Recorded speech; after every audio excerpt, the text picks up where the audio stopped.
बहुत स्वागत है आप सभी लोगों का हमारे समृद्धि आईएएस के यूट्यूब चैनल पर। और अब की बार मेंस बार सीरीज में कैसी लग रही है ये सीरीज, कमेंट करके ज़रूर बताइएगा। कुछ फ़ायदा हो रहा है कि नहीं आप लोगों को।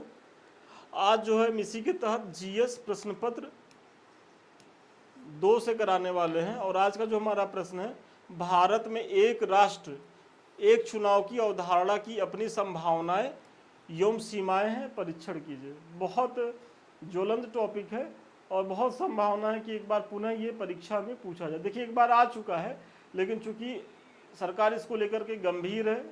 अभी विगत कुछ समय पहले ही जो है जो हमारे पूर्व प्रेसिडेंट थे रामनाथ कोविंद जी, उनकी अध्यक्षता में जो है एक महत्वपूर्ण कमेटी की भी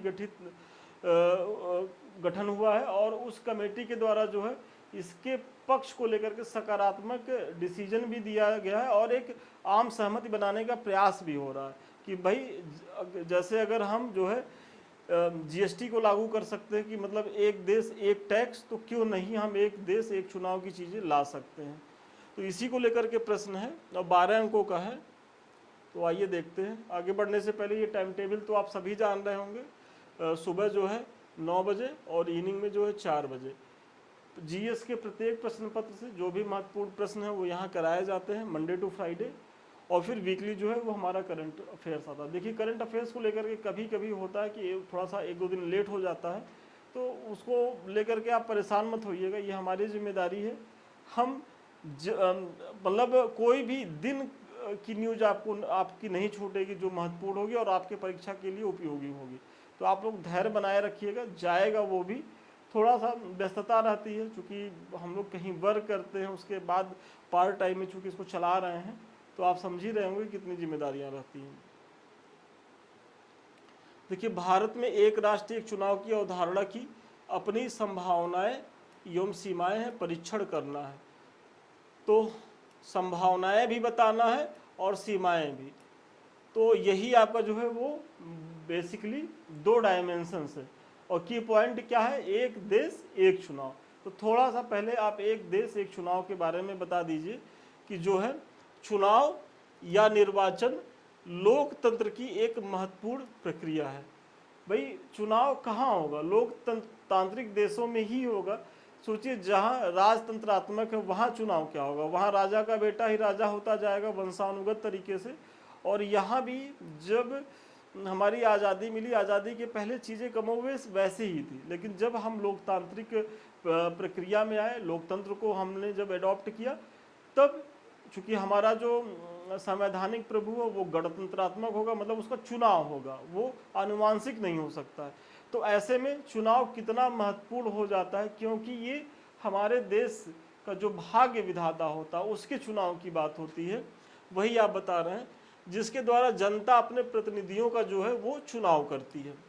भारतीय लोकतांत्रिक प्रक्रिया में लोकसभा एवं विधानसभाओं के लिए अलग अलग चुनाव कराने की जो है वो वर्तमान में व्यवस्था है।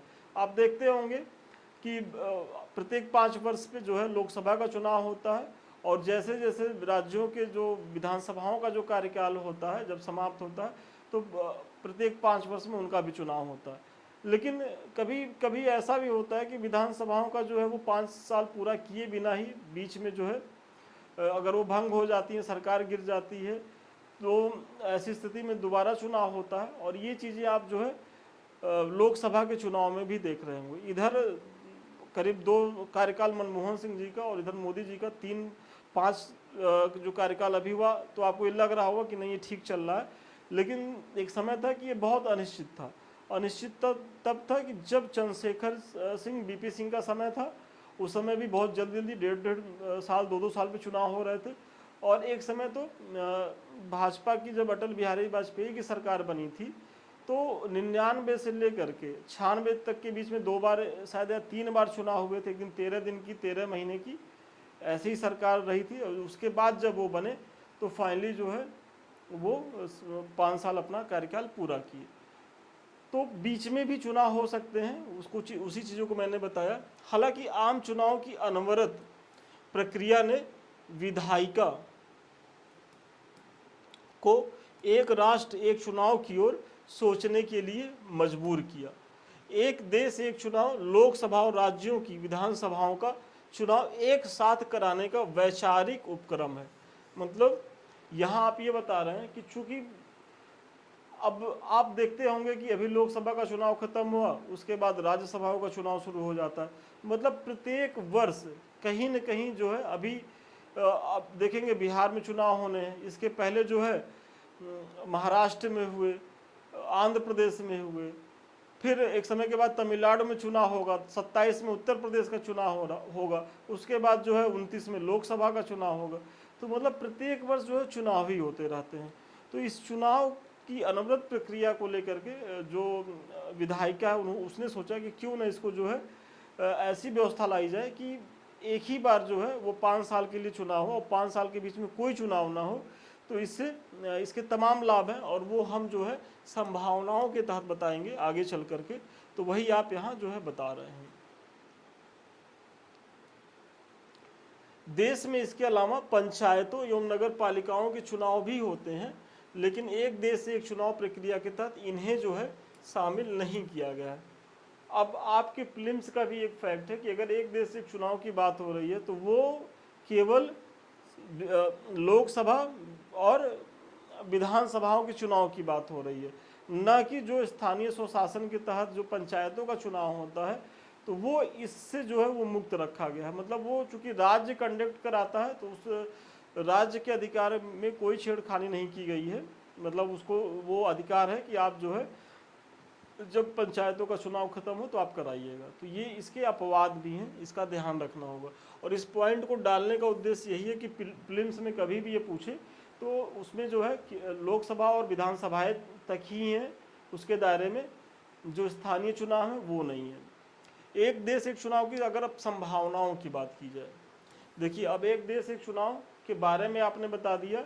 अब चूंकि संभावनाएं और चुनौतियों पे ही आपका जो प्रश्न है 2 डायमेंशंस में, तो अब संभावनाओं को बताइए कि इसके लागू होने से क्या होगा कि राजकोष पर बोझ कम पड़ेगा। मतलब जो राजकोषीय जो घाटा है तो उस घाटे को जो है वो अगर एक देश एक चुनाव की चीज़ें हम लागू करते हैं तो कम पड़ेगा। कैसे कम पड़ेगा अभी आगे समझिए कि जैसे 17वीं लोकसभा चुनाव में 60,000 करोड़ का खर्च, और ये खर्च का आधार कौन बता रहा है तो सेंटर फॉर मीडिया स्टडीज का एक अनुमान है। मतलब सेंटर फॉर मीडिया जो स्टडीज है उसने अनुमान लगाया कि जो 17वीं लोकसभा थी उसमें जो है 60,000 का जो है वो खर्चा हुआ, जबकि राजनीतिक दलों के चुनावी खर्चे की राशि की जानकारी ही नहीं। मतलब इसमें केवल सरकार का खर्चा हुआ है 60,000 करोड़ रुपया, और जो राजनीतिक दल पानी की तरह पैसा बहाते हैं उनकी तो कोई बात ही नहीं की गई है। मतलब ये चुनावी प्रक्रिया को संपन्न कराने के सरकार के केवल खर्चे हैं। आप सोचिए 60,000 करोड़ कितना बड़ा अमाउंट है, और ये केवल लोकसभा चुनाव की बात हो। इसी तरीके से राज्य में जो विधानसभाएं होती हैं उस पर कितना खर्चा होता है। तो ये बड़ा मतलब खर्चे वाला काम है ये चुनाव प्रक्रिया। देखिए चलिए आगे बढ़ने से पहले ये कुछ संस्थान के द्वारा प्रयास किए जा रहे हैं, और सबसे पहला प्रयास तो मुख्य परीक्षा को लेकर के उन बच्चों के साथ है कि जो इस बार मुख्य परीक्षा दे रहे हैं, जिनका जून में पेपर है। तो वो अब की बार मेंस पार्ट बैच से जुड़े। यहाँ आपको न केवल प्रत्येक दिन जो है आपकी कॉपी का मूल्यांकन होगा, आपको प्रश्न दिया जाएगा, साथ ही साथ जो है उसके मॉडल आंसर भी दिए जाएंगे, और इनकी संख्या जो है वो 6 से लेकर के 8 तक है। मतलब एक दिन में आपको 8 प्रश्न मिलेंगे, और प्रत्येक पेपर से मिलेंगे, टॉपिक वाइज मिलेंगे। और जो हमारा उद्देश्य है कि जब आप मुख्य परीक्षा देने जाएं, मतलब 15 जून तक जो है हम आपको करीब 500 प्रश्नों का ऐसा सेट दे के भेजें प्रत्येक पेपर से कि अगर वो चीज़ें भी आपके दिमाग में हैं तब भी आप जो है बहुत अच्छा करने की स्थिति में रहें। और दूसरा जो हमारा है वो शून्य से शिखर तक का बैच है। इस बैच का उद्देश्य वही है कि जो बच्चे इस बार किसी भी कारण से प्रीलिम्स रह गए हों, या जिनका उद्देश्य 2025 का यूपी पीसीएस है, तो अभी चूंकि प्रीलिम्स पढ़ने का तो समय है नहीं, अभी मुख्य परीक्षा को ही पढ़िए। क्योंकि जब तक आपकी मुख्य परीक्षा की तैयारी नहीं होगी तब तक प्रीलिम्स पास कर लेने का कोई मतलब नहीं। पीटी पास करते रहिए, और अगर आप मेंस में फेल हो रहे हैं तो पीटी का तो आप रिकॉर्ड बना लेंगे, लेकिन उसका कुछ फ़ायदा नहीं होगा। फ़ायदा तभी होगा कि जब आप प्रीलिम्स भले 1-2 बार 3 बार लगा दीजिए पीटी पास करने में, लेकिन जब पास करिए तो मेंस आपका इतना बढ़िया हो कि आप फाइनल सिलेक्शन ले लीजिए, और फाइनल सिलेक्शन ही नहीं, प्रॉपर वे में एसडीएम बन के मतलब इससे मुक्त होइए। और ये मुक्ति आपको तभी मिलेगी जब आपका मुख्य परीक्षा बहुत बेहतर रहेगा। देखिए ये इसलिए हम बार बार इसको कहते हैं क्योंकि जनरली क्या है ना कि आप लोग जो है आंसर राइटिंग से भागते हैं। आप लोगों को लगता है कि कुछ नहीं, जब पीटी पास कर लेंगे एक बार तो हम मुख्य परीक्षा में जो गैप होगा उसी में हम तैयार कर लेंगे। आप बताइए आप कैसे तैयार कर लेंगे? 6 पेपर होते हैं जीएस के, और उसके बाद आपको एसए भी तैयार करना है, हिंदी भी तैयार करनी है। 2.5-3 महीने 3.5 महीने में आप पूरा तैयार कर पाएंगे? सिलेबस थोड़ा उठा के देख लीजिए कि अगर आप सिलेबस ही कायदे से पढ़ेंगे तो 7-8 महीना 9 महीने सिलेबस पढ़ने में लग जाएगी पूरी चीज़ें टॉपिक वाइज, और उसमें भी आपको उन बच्चों के साथ संघर्ष करना है। देखिए मुख्य परीक्षा इसलिए बहुत ज़्यादा प्रतिस्पर्धी होता है क्योंकि यहाँ आपको उन बच्चों के साथ संघर्ष करना है कि जो ऑलरेडी पीसीएस में सेलेक्ट हो चुके हैं, मतलब डिप्टी एसपी हैं, बीडीओ हैं, तहसीलदार हैं, नायब तहसीलदार हैं, और वो अब उनको एसडीएम बनना है। तो सबसे पहला तो आपको वहाँ फाइट करना है। उसके बाद आपको उन बच्चों के साथ फाइट करना है कि जो 2 बार 3 बार 4 बार मेंस लिख चुके हैं, उनको एक अच्छा अनुभव हो चुका होगा, उनकी तैयारी आपसे बेहतर होगी। आपको उन बच्चों से जो है संघर्ष करना है कि जो बहुत अच्छा आंसर राइटिंग करना जानते हो, वो बहुत से जो प्रतियोगिताएं हो कॉलेज स्तर पे, वो निबंध लेखन कौशल उनका बहुत अच्छा हो। तो ये सब चीज़ों में अगर आप एक सामान्य स्टूडेंट हैं और चूंकि आप सोच बना रहे हैं कि हमको एसडीएम बनना है, तो वो कैसे बनेंगे? तो जब तक आप आंसर राइटिंग नहीं करेंगे तो इस जो ये गैप है, इस गैप को आप फुलफिल नहीं कर पाएंगे। और इसीलिए आप देख रहे होंगे कि मुख्य परीक्षा में जो टॉपर्स होते हैं वो अपने पेपर में 125, 135, 130 नंबर तक चले जाते हैं 200 में, और जो औसत टाइप के बच्चे होते हैं वो 50 नंबर भी नहीं पाते। मतलब एक ही पेपर में करीब करीब 75 नंबर का गैप, और यही एक पेपर का ही गैप इतना हो जाता है कि बाकी पेपर की ज़रूरत ही नहीं है। तो वो गैप आप तभी भर पाएंगे जब आप मुख्य परीक्षा को लेकर के बहुत ज़्यादा प्रयास करेंगे। और अगर मुझसे कोई पूछे कि सर यूपीएससी या यूपीपीसीएस निकालने का सबसे ज़रूरी चीज़ क्या है, तो मैं तो हमेशा कहूँगा कि आंसर राइटिंग। जब तक आप आंसर राइटिंग नहीं करेंगे तब तक जो है आप इस परीक्षा को पास नहीं कर सकते। तो इसीलिए संस्थान के साथ जुड़िए, डेली प्रैक्टिस करिए और इसका लाभ उठाइए।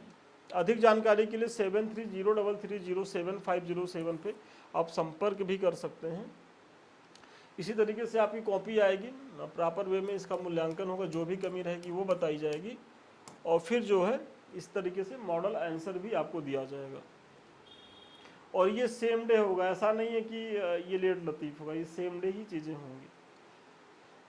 अगर संभावनाओं में दूसरा पॉइंट देखा जाए, चूंकि अभी हम एक देश एक चुनाव को लेकर के थे और पीछे हमने बताया है कि भाई एक देश एक चुनाव की प्रक्रिया क्या है, उसमें क्या क्या प्रावधान है। अब उसकी अगर संभावनाओं पे, तो दूसरा जो पॉइंट है कि सरकार की नीतियों का जो है समय पर कार्यान्वयन जो है वो सुनिश्चित हो सकेगा, और यह भी सुनिश्चित होगा कि प्रशासनिक मशीनरी जो है वो चुनावी गतिविधियों में संलग्न रहने के बजाय विकासात्मक गतिविधियों में संलग्न है। इसमें आप ये कह रहे हैं कि जब चुनाव होता है तो आप जानते होंगे कि आचार संहिता लागू हो जाती है, तो 2.5-3-4 महीना तो कुछ काम वैसे होता नहीं, एकदम ठप होता है। इसके अलावा जैसे ही सरकार का जो अंतिम वर्ष होता है तो वो पूरा पूरा जो है उसका फोकस होता है कि फिर जो है सत्ता में किस तरीके से आना है। तो वो अपने चुनावी एजेंडे के तहत जो है वो प्रयास करता है, और इसमें जो है बहुत सी चीज़ों का शिलान्यास करता है, घोषणाएं करता है, मतलब पूरी तरीके से चुनावी मूड। वहाँ जो है विकास नहीं, विकास की चीज़ें वो 2.5-3 साल ही होते हैं, बाकी 1.5 साल 1 साल जो है वो पूरा चुनावी एजेंडे के तहत खप जाता है। तो अगर एक फिक्स हो जाए कि नहीं 5 साल में एक ही बार चुनाव होना है केंद्र सरकार का और राज्य विधानसभाओं का, तब ये समस्या ही नहीं होगी। तब सरकार के पास इतना अवसर रहेगा, उसको लगेगा कि नहीं ठीक है, 1 साल या 6 महीना के बाद चूंकि हमको चुनाव में जाना है, तो उसी समय से वो प्रयास करेगा। बाकी जो 4 साल है वो अपने विकास की चीज़ों पर, जो जिसके लिए सरकारों का गठन होता है बेसिकली, उस पर वो लोग काम कर सकेंगे। अधिक रचनात्मक कार्य के लिए राजनेताओं को उनके निर्वाचन क्षेत्र का दौरा करने के लिए अधिक समय प्राप्त होगा।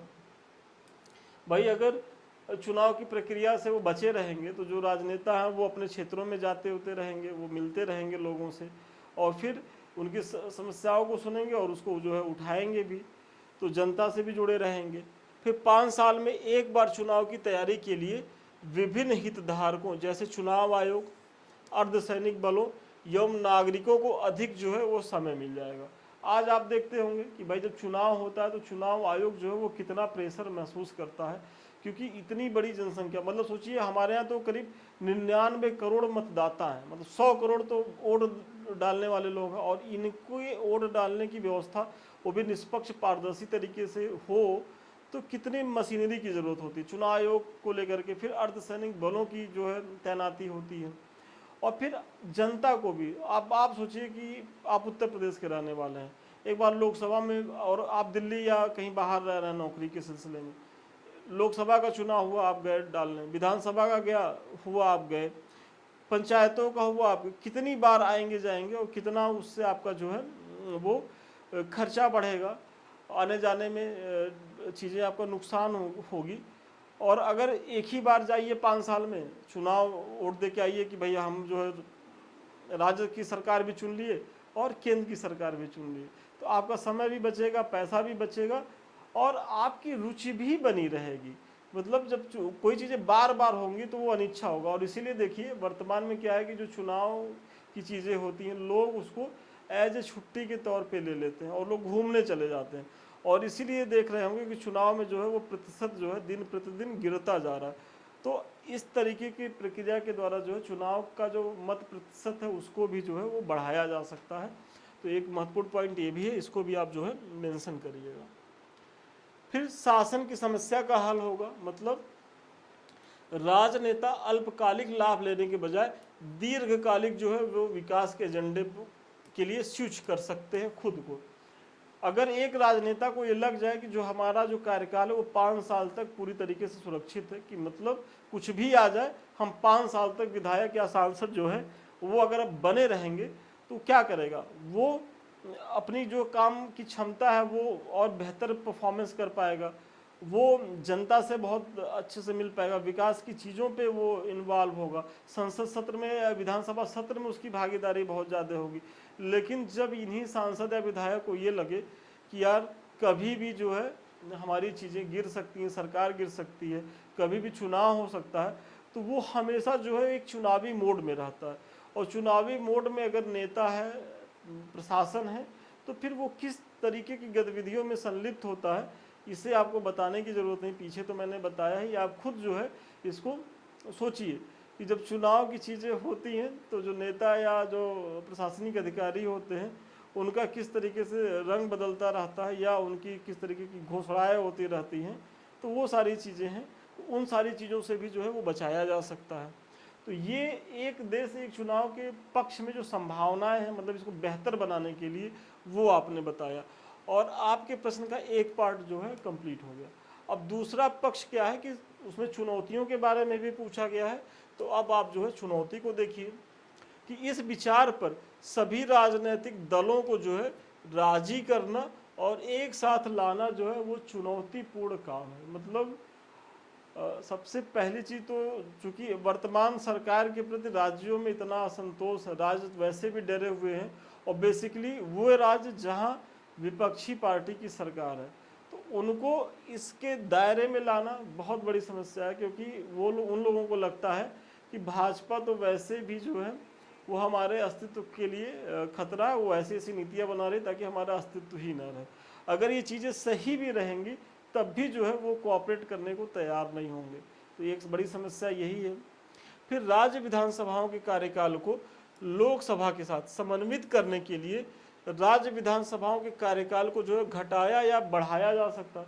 मतलब अब ये है कि सपोज करिए कि 2024 में लोकसभा का चुनाव हुआ और हमारी सरकार जो है वो चाहे केंद्रीय स्तर पे कि 2029 में जो है हम सभी विधानसभाओं का भी चुनाव लोकसभा के साथ ही करवाएंगे।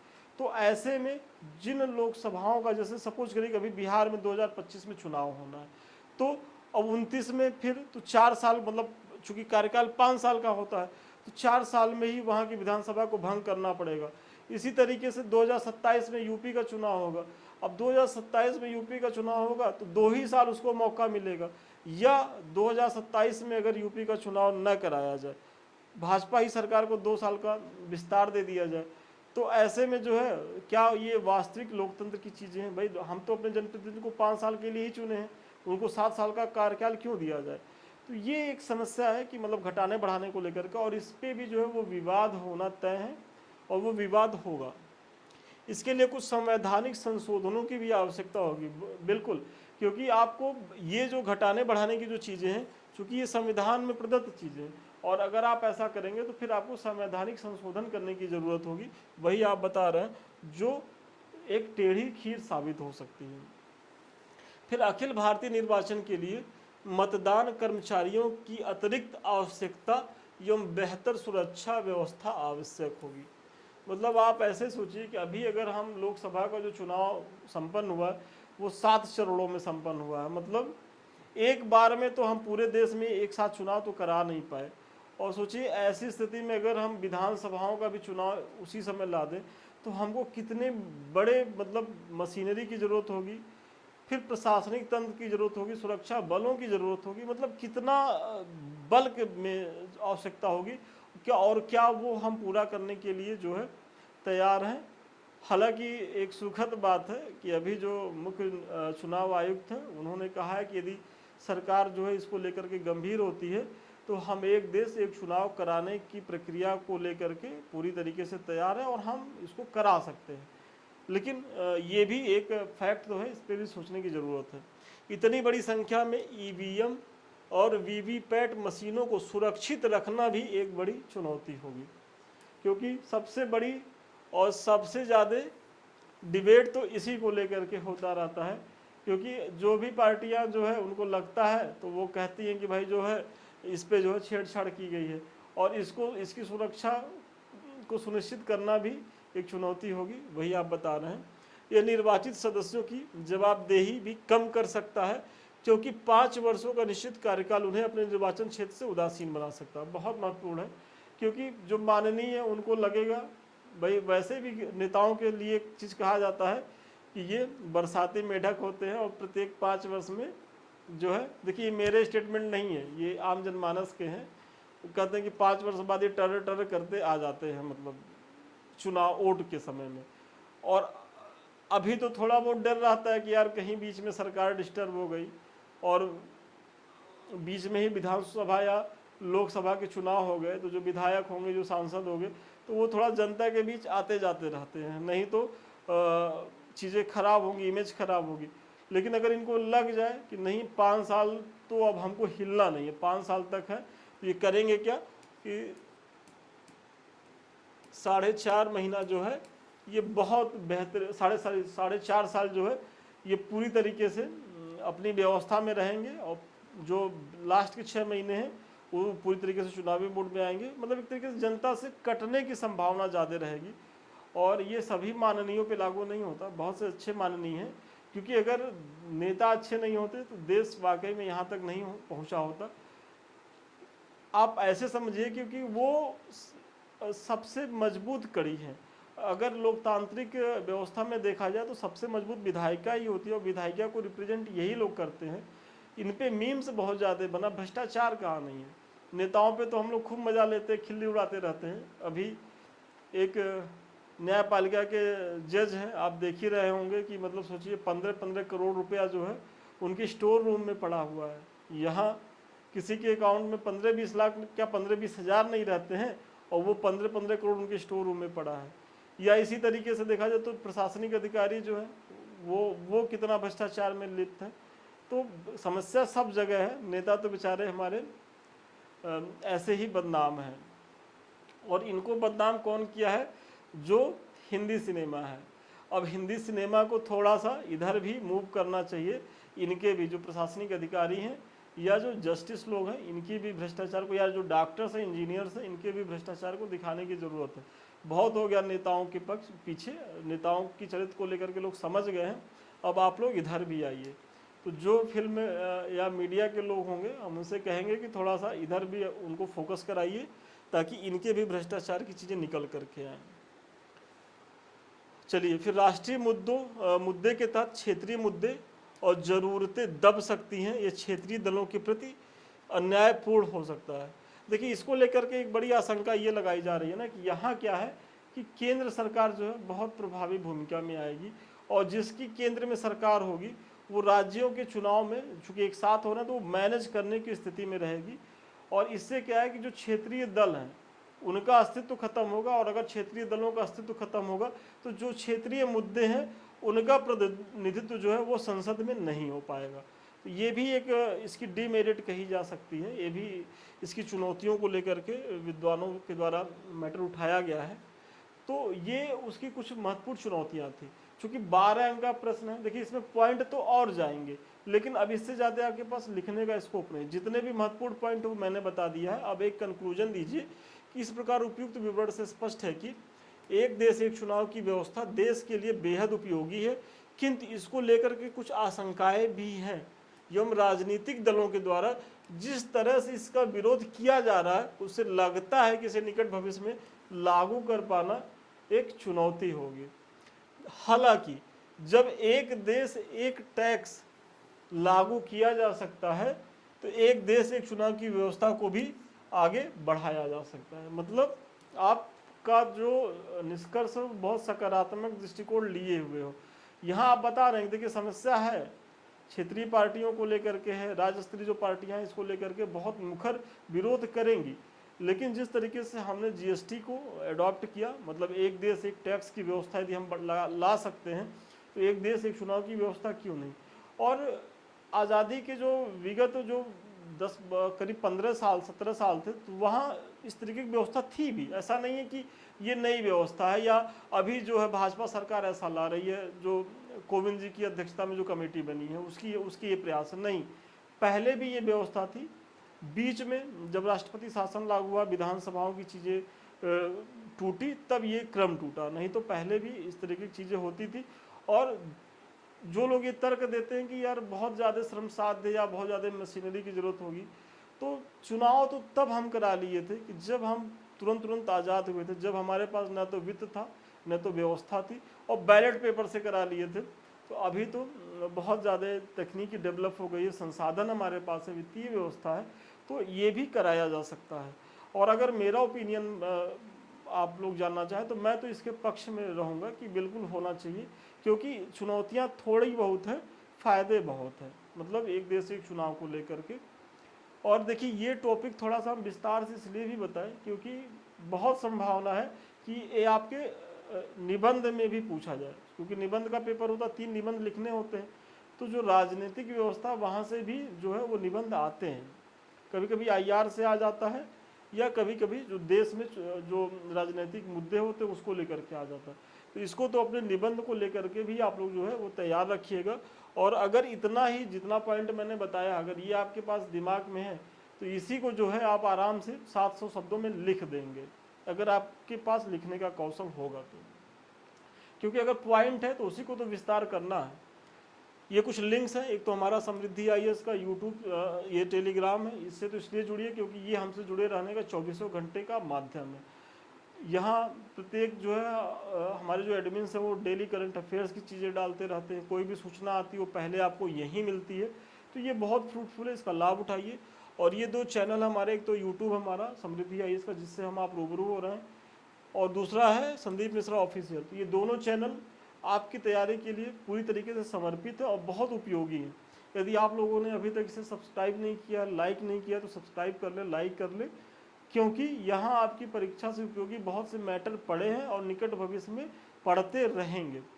और अगर हमारे आपको किसी भी वजह से जुड़ना हो या हमसे बात करनी हो तो 7303307507 पे आप संपर्क कर सकते हैं। तो चलिए आज के लिए इतना ही, पुनः मिलते हैं नए वीडियो में नए क्लास के साथ, तब तक के लिए धन्यवाद, शुभकामनाएं आपको।